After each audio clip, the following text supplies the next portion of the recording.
Hey there, welcome back everyone. Today I'm going to show you how we're going to take these golden oak cabinet doors and we are going to change the color of them. We're kind of aiming to go for something like this picture. It's a little darker than just a regular white oak, but it's got a little bit more of a brown without the yellow in it. So I'm just going to show you some samples that I've done in the past and what you can actually do with these doors, and then I'll take you kind of step by step through the process as I go through this. This is a kitchen island, so the island we're going to kind of try to mimic this look, and the rest of the kitchen cabinets are going to be white, kind of like this picture. But anyway, the island has a few doors and drawer fronts, and here's some things you can do with oak cabinet doors. You can kind of give them these finishes. I'm just going to show you a couple more of my samples here that I've done. This one actually is not oak right here. This was a birch cabinet door. This is the old, actually maple. So this is the original kind of yellowed maple, turned it into this color right here. And as I make these samples, I always like to note, the colors I used, because I'm using like a base coat and I'm using glazes. So, and when you combine those different colors, you actually produce a different color than your base coat. So it's good to note what you're doing so that in the future you can replicate it. I do want to show you just what regular white oak looks like. This is an unfinished white oak door. Got a little dust on it. So this is white oak. As you know, white oak, it's actually quarter sawn white oak. White oak right now is really trendy and popular. Like you can, like kitchen islands and stuff. Do a white oak island. This could be clear coated, but what happens when you clear coat it is they turn a little bit yellow like this, which is okay if that's the look you want. But you can also get like a natural tone waterborne clear coat, which will not do as much of this. The other thing you can do is actually apply like a white stain to this. And this was a little heavier white stain maybe than what I would typically do. I would maybe go just a little lighter on the white stain. But you can see the white stain with a clear coat on top kind of helps preserve that white oak look. Like I said, I might go just a little bit less on that white. Try to get it somewhere in between this and this. But this door was a yellow door before, yellow oak like this. And as you can tell, we can really get that looking pretty close to our white oak like that. So I will share the base coat and the glazes and all of that. I'll put that together in a recipe for you so that you can do the same thing. But the best thing is no one is going to want all one color. It's nice to have like a lot of different samples to show people. So let me show you a couple more. And yeah, this was not oak. If you do this one in oak, you'd have a little more grain showing. Let's see. Yeah, here was another one I did, kind of similar to this one, but because it might look similar, but the grain is a little darker because I used a darker glaze. This one has, I think, a white glaze, and this one has a brown.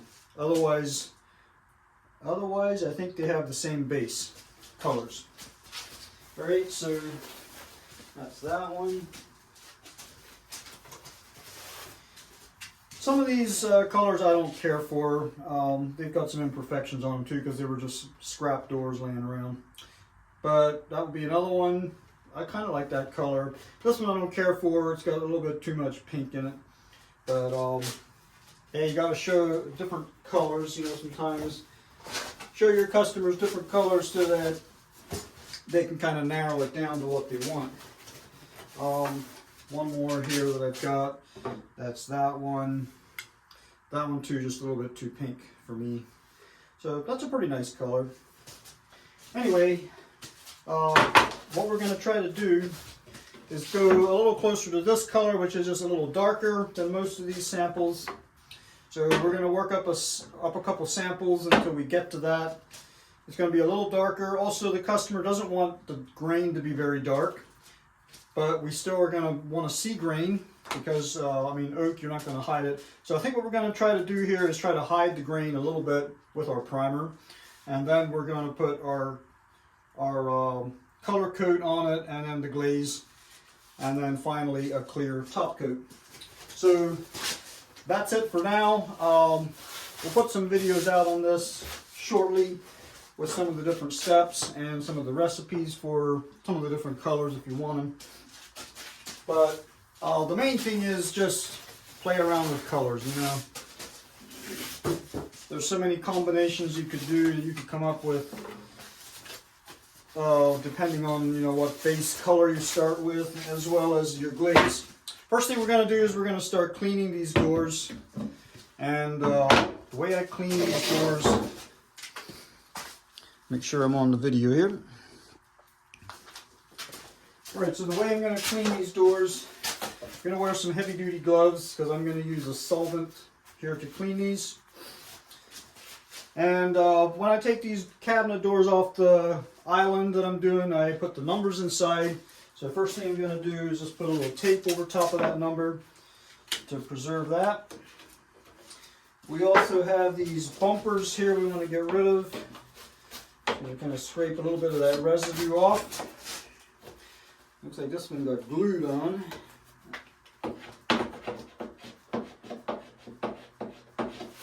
You really got to get any of that sticky residue off.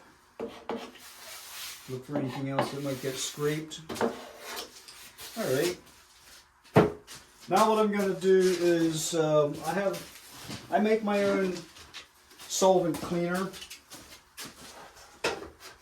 And I like to use steel wool to clean. Steel wool kind of helps just get rid of all the grease that might be kind of in the grain. So you're kind of sanding and cleaning in one step when you do this. Now, does that mean I don't sand? Not necessarily. Technically, you don't have to.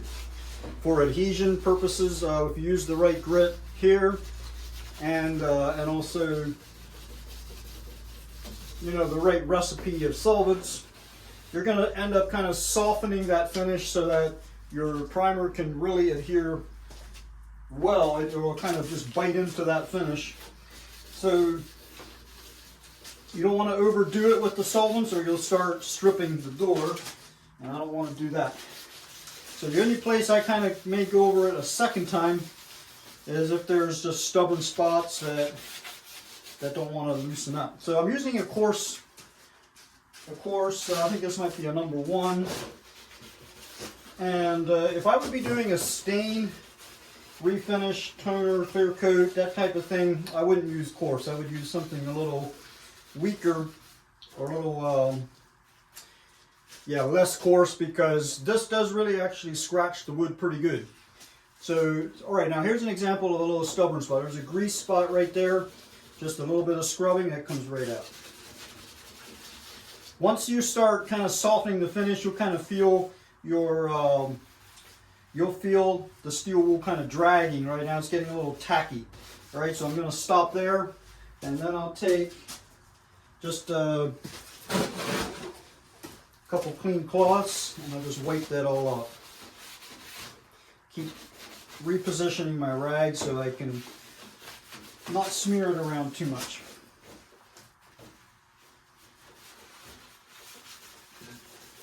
You know, if you use a film abrasive versus a foam abrasive, a foam does not flat sand. A foam will scuff, but that's pretty much it. If you want to flat sand, then you're going to use a film.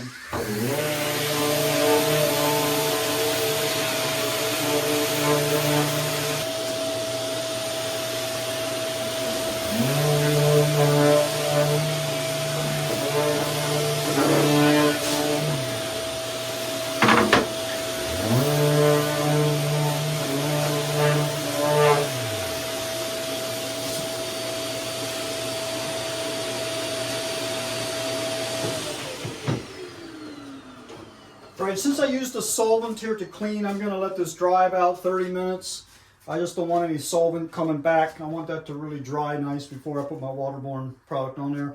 At the same time, I don't want to go much beyond 30 minutes because the finish, I did soften that up a little bit, and if I go too long, that's going to all harden back up again. So yeah, probably 20-30 minutes, and we'll get some primer on that. All right, so leave me a comment below if you have any tips or tricks or questions about this process, but I will try to give you some more details as we go. Stay tuned for the next step. Thanks for watching.